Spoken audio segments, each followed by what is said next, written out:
What if the most radical, most disruptive, most dangerous company in Silicon Valley wasn't a crypto startup or an AI lab? What if it was a 20-year-old website where you go to play a 1,500-year-old board game? This is the story of chess.com and how its quiet, boring success accidentally exposed the tech industry's most insecure, most ego-driven, and most dangerous secret. A secret that threatens the very foundation of the celebrity tech CEO. For over 2 decades, chess.com has served over 150 million users. And yet I bet you can't name its CEO. You don't know what he had for breakfast, his hot take on geopolitics, or his plans to upload his consciousness to the cloud. By Silicon Valley standards, this isn't just a failure of personal branding. It is a heresy, a rebellion. They have committed the ultimate sin of modern tech culture. They have remained invisible.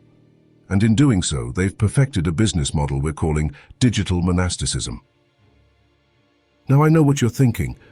Okay, so the CEO is quiet, who cares, as long as the app works. But that's exactly the point, the app just works. And that simple fact is a fundamental threat to the entire cult of the founder. We are living in the age of main show syndrome. It's a disease that has infected nearly every corner of the tech world. The primary symptom, the delusion that we, the users, are here for the founder, not the product. Mark Zuckerberg is in the terminal stage. He insists on personally announcing minor algorithm tweaks, like he's handing down commandments from a digital Mount Sinai. We don't log on to Instagram to hear his thoughts on the metaverse. We're there to judge our friends' questionable life choices. And then there's Elon Musk, who has turned Twitter into his own personal stream of consciousness performance art piece. He is the landlord who bought the apartment building and now insists on joining you in the shower to share his thoughts on tunneling. These founders have forgotten they are supposed to be the custodians of a utility. They think they are the main show. But here's the twist. Here's the dangerous secret that chess.com exposes. The secret is, you don't need a main show. The most subversive business model in modern technology isn't about disruption or innovation.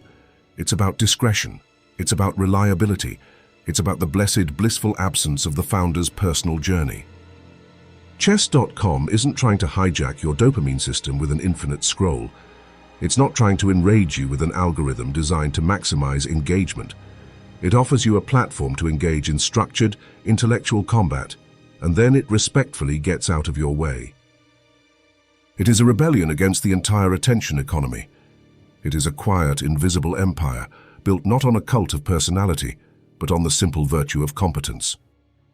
This is the custodian philosophy, a radical belief that a digital platform should be like the electrical grid or the water supply. It should just work reliably and invisibly in the background of your life. You don't need to know the CEO of your power company's opinion on simulation theory to turn on the lights.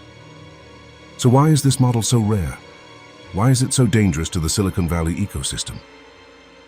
Because if a company can become a multi-billion-dollar success by simply being a quiet, functional utility, then the entire myth of the visionary founder king collapses.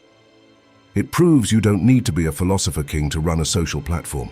You just need to be a good janitor. And that is a truth the main characters of Silicon Valley cannot afford for you to realize.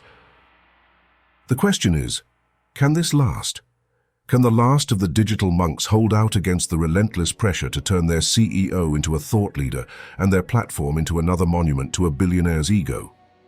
Or will the quietest success story in tech be forced to get loud just like everyone else?